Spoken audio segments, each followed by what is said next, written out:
Okay, I'm live. Hi, I'm live. I'm connected. Here I am. I have a little bit of tea left. It's a little chilly. I mean, it's chilly outside and it's a little chilly in my teacup. I made it a while ago, but it was lovely while I was drinking it. I have my crazy computer glasses on. Don't watch, just listen. You don't have to watch me. You really don't. I have to watch me, but you don't. Welcome to Frankenstein Tea, a short story program brought to you by the Island Free Library with moi, the Island Free Library Director. My name is Kristen. I bring you this short story program as often as I can, which is usually Tuesday through Saturday, sometimes Sundays and Mondays, which are my 2 days off. But sometimes I read from home. But I have to tell you, none of the hotspots that the library lent out to people are working great. Some are working a little, some are not working at all. Mine is not working great. And I've been troubleshooting that for over a month and a half, probably close to 2 months. But yesterday I had great resolution with that problem and the hotspots will be working again.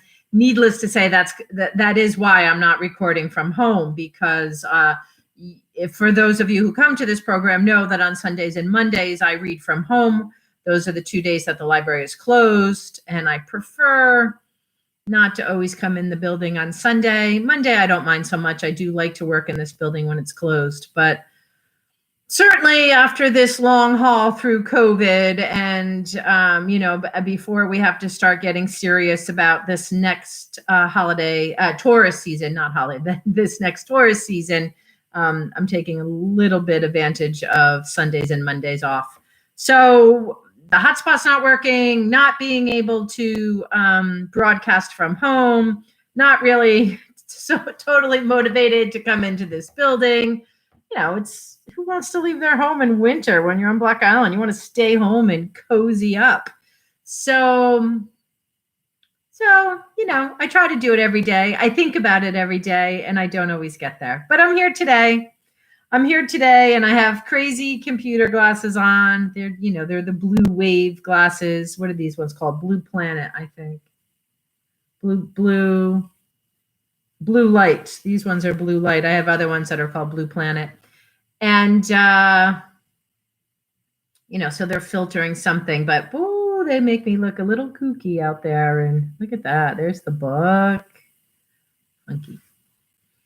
Anyway, I just was looking at. I worked on the YouTube channel a little bit this morning. We've been running this really enjoyable, very well received program called In Our Kitchens. We run that program with the Senior Advisory Committee on Block Island, in particular with Gloria Redlick, who is the Senior Advisory Committee Coordinator. I think I got her name right.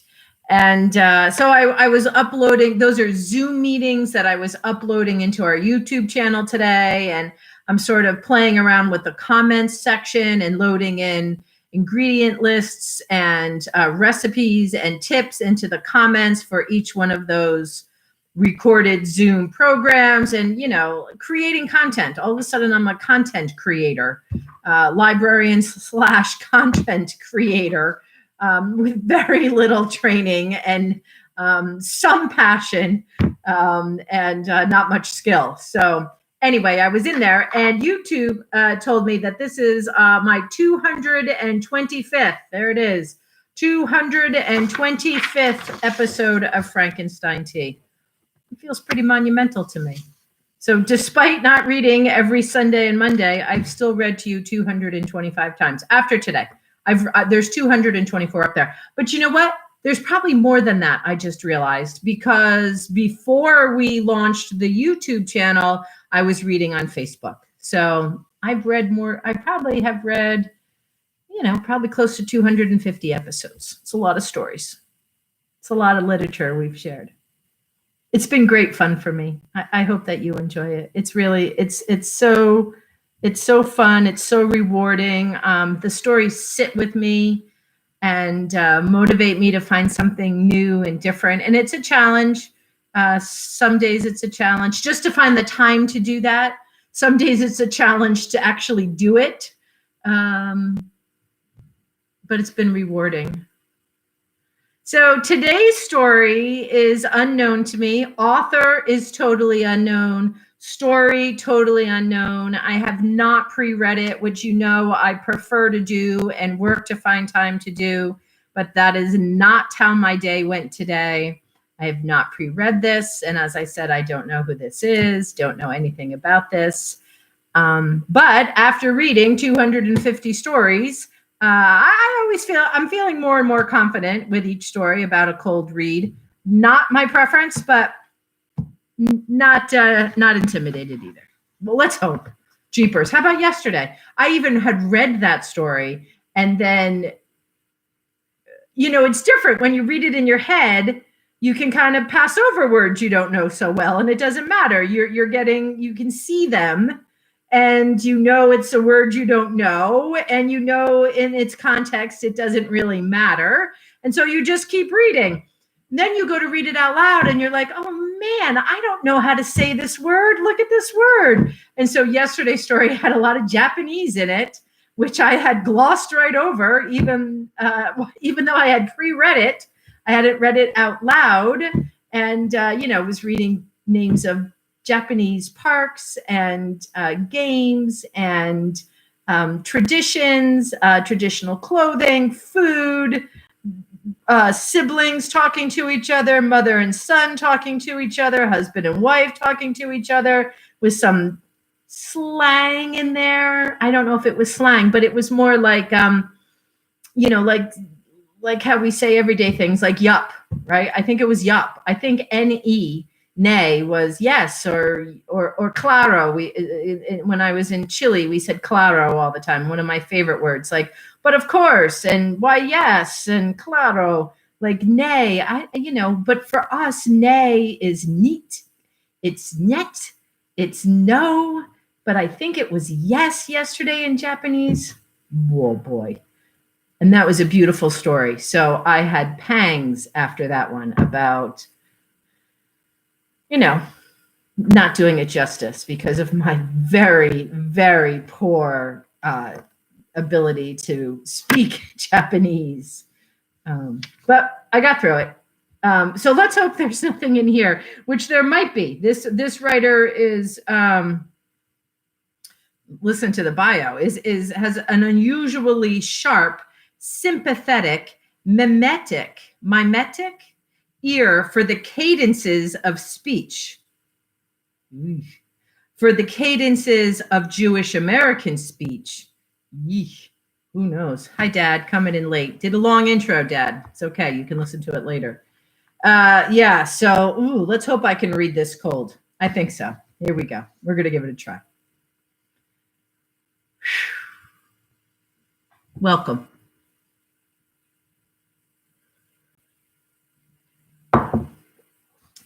This is Bernard Malamud. My son, the murderer. He wakes feeling his father is in the hallway, listening.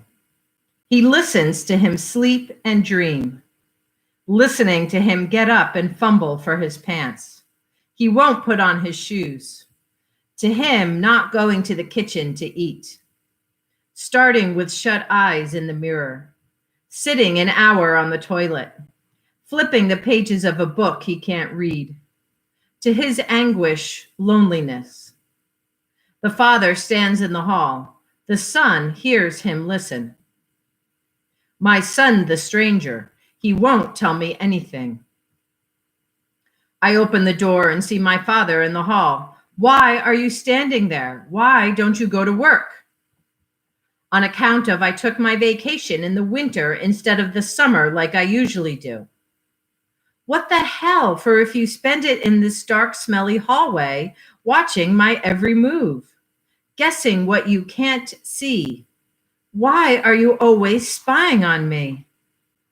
My father goes to the bedroom and after a while sneaks out in the hallway again, listening. I hear him sometimes in his room, but he don't talk to me and I don't know what's what. It's a terrible feeling for a father. Maybe someday he will write me a letter. My dear father. My dear son Harry opens up your door. My son, the prisoner. My wife leaves in the morning to stay with my married daughter who is expecting her fourth child. The mother cooks and cleans for her and takes care of the children. My daughter is having a bad pregnancy with high blood pressure and lays in bed most of the time. This is what the doctor advised her. My wife is gone all day. She worries something is wrong with Harry. Since he graduated college last summer, he is alone, nervous, in his own thoughts. If you talk to him, half the time he yells if he answers you. He reads the paper, smokes, he stays in his room. Or once in a while, he goes for a walk in the street. How was the walk, Harry? A walk. My wife advised him to go look for work, and a couple of times he went, but when he got some kind of an offer, he didn't take the job. It's not that I don't want to work, it's that I feel bad. So why do you feel bad? I feel what I feel. I feel what is. Is it your health, Sonny? Maybe you ought to go to a doctor. I asked you not to call me by that name anymore. It's not my health. Whatever it is, I don't want to talk about it. The work wasn't the kind I want. So take something temporary in the meantime, my wife said to him. He starts to yell.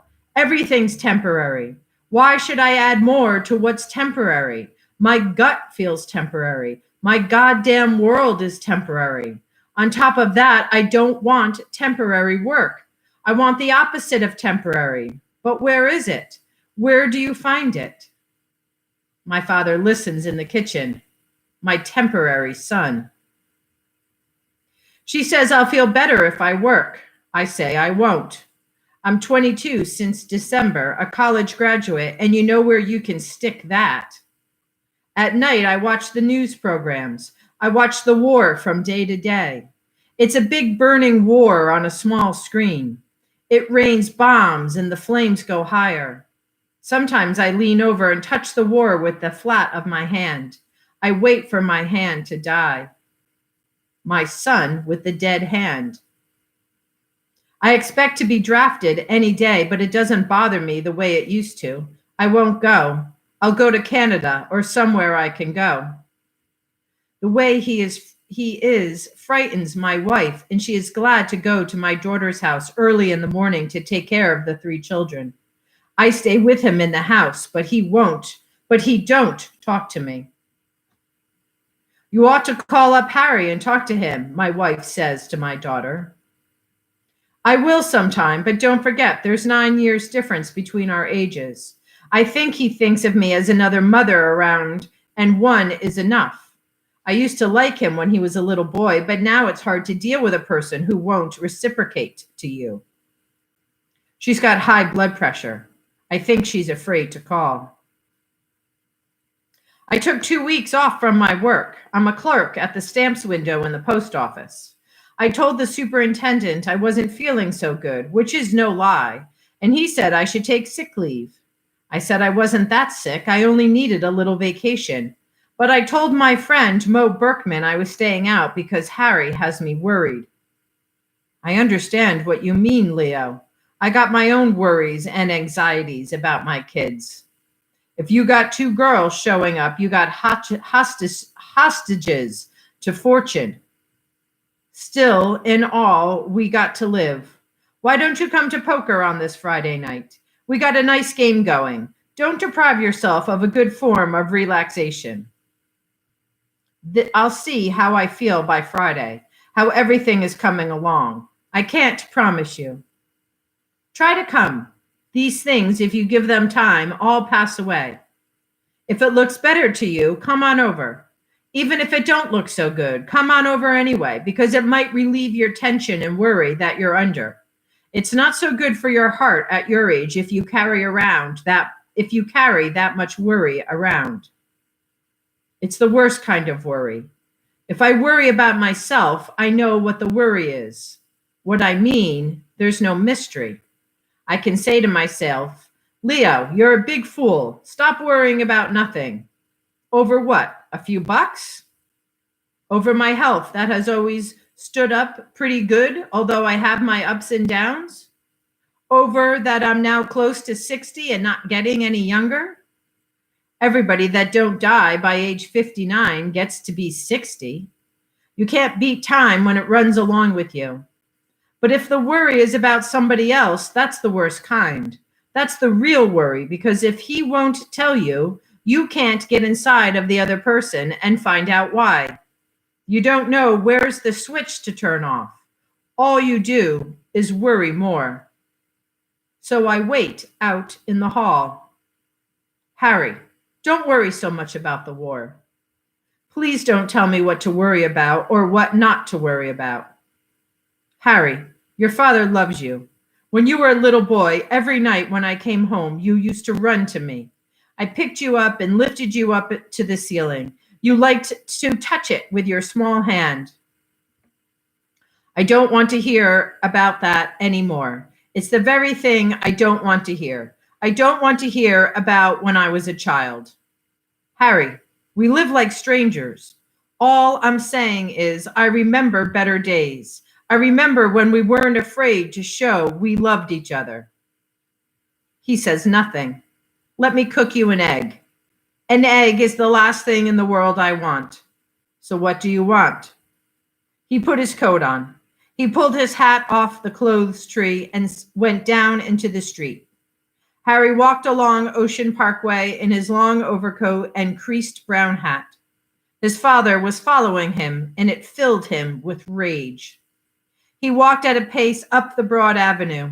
In the old days, there was a bridle path at the side of the walk where the concrete bicycle path was now. And there were fewer trees, their black branches cutting the sunless sky. At the corner of Avenue X, just about where you can smell Coney Island, he crossed the street and began to walk home. He pretended not to see his father cross over, though he was infuriated. The father crossed over and followed his son home. When he got to the house, he figured Harry was upstairs already.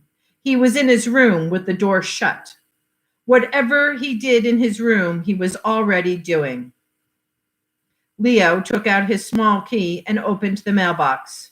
There were 3 letters. He looked to see if one of them was, by any chance, from his son to him. My dear father, let me explain myself. The reason I act as I do. There was no such letter. One of the letters was from the Post Office Clerks' Benevolent Society, which he slipped into his coat pocket.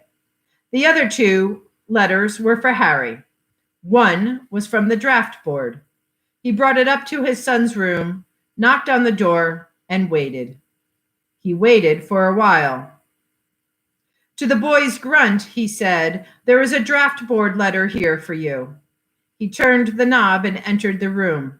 His son was lying on his bed and his eyes shut. Leave it on the table.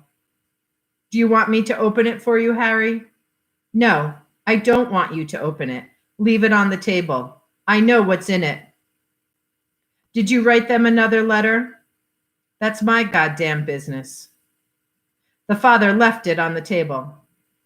The other letter to his son he took into the kitchen, shut the door, and boiled up some water in a pot. He thought he would read it quickly and seal it carefully with a little paste, then go downstairs and put it back in the mailbox. His wife would take it out with her key when she returned from their daughter's house and bring it up to Harry. The father read the letter. It was a short letter from a girl. The girl said Harry had borrowed 2 of her books more than 6 months ago, and since she valued them highly, she would like him to send them back to her. Could he do that as soon as possible so that she wouldn't have to write again? As Leo was reading the girl's letter, Harry came into the kitchen, and when he saw the surprised and guilty look on his father's face, he tore the letter out of his hand. I ought to murder you the way you spy on me. Leo turned away. looking out of the small kitchen window into the dark apartment house courtyard. His face burned. He felt sick. Harry read the letter at a glance and tore it up. He then tore up the envelope marked personal. If you do this again, don't be surprised if I kill you. I'm sick of you spying on me. Harry, you are talking to your father. He left the house. Leo went into his room and looked around. He looked in the dresser drawers and found nothing unusual. On the desk by the window was a paper Harry had written on. It said, "Dear Edith, why don't you go fuck yourself? If you write me another letter, I'll murder you." The father got his hat and coat and left the house. He ran slowly for a while, running, then walking, until he saw Harry on the other side of the street. He followed him, half a block behind.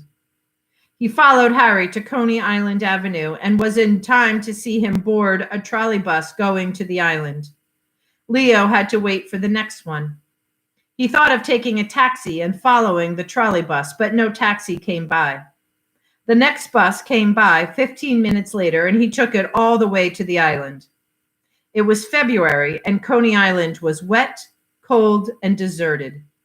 There were few cars on Surf Avenue and few people on the streets.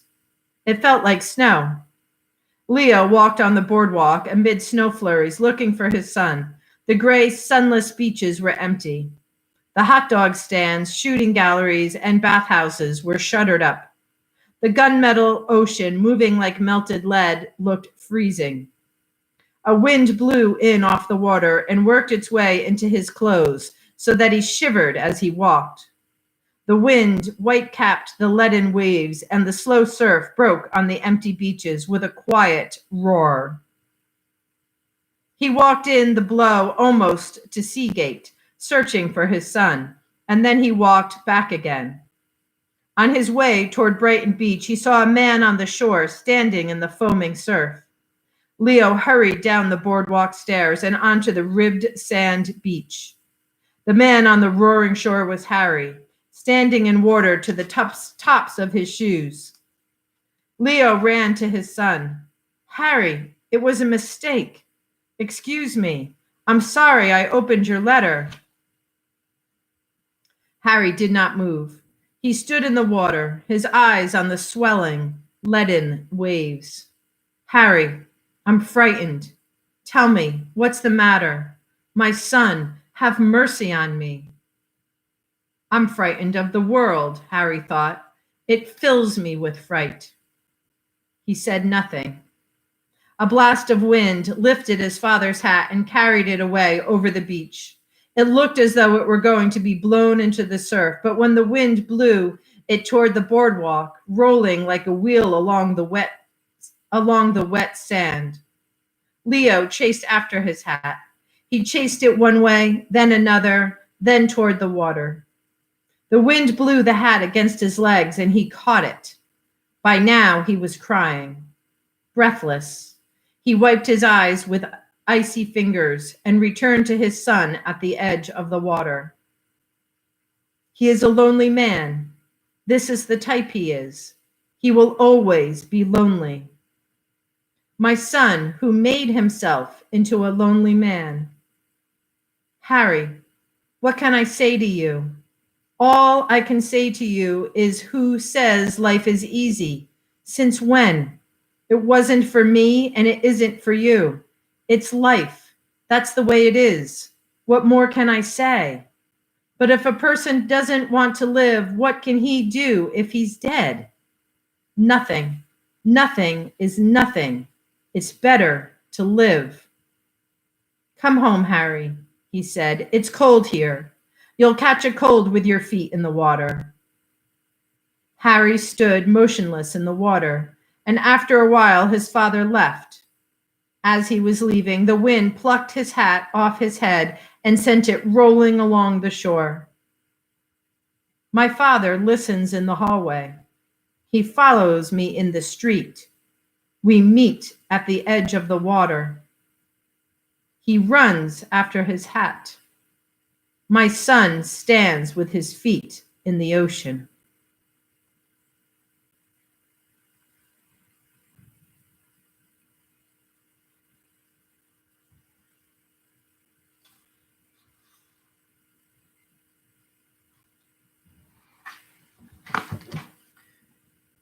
My Son, the Murderer by Bernard Malamud. Malamud. Malamud. He lived from 1914 to 1986.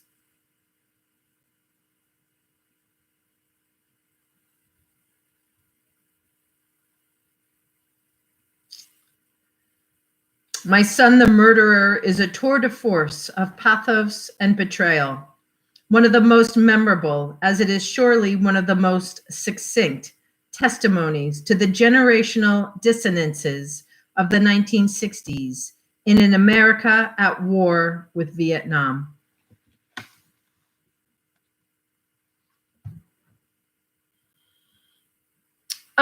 So maybe I should have pre-read that. I missed a couple things, but I just want to make one comment about this story is that there's no quotation marks. None of that different voice is anybody speaking in quotation marks.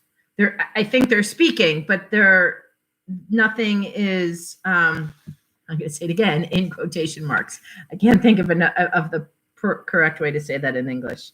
But that's all just writing. There's no distinction or variation of who's saying what through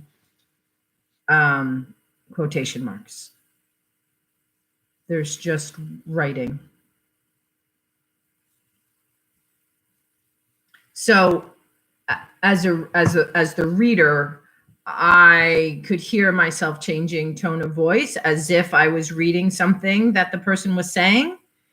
And perhaps I shouldn't have done that. So as I went on, I tried to be more monotone and not do the changing of the voice as if that person was speaking, if that character was speaking. But perhaps that was a stylistic point that this author was making, and it was fine to change the voice in some way. Not sure. I actually was thinking halfway through this, okay, well, everybody, I hope you liked that story, because that's the pre-read. I'm going to do that one again tomorrow. I probably won't, but I might have to do that one again sometime again. That's a good little story right there. I hope you enjoyed it. All right, I'm off. That was Poppy, interesting. That was episode 225. 225 on YouTube. I'll see you tomorrow for 226. Peace. Love you.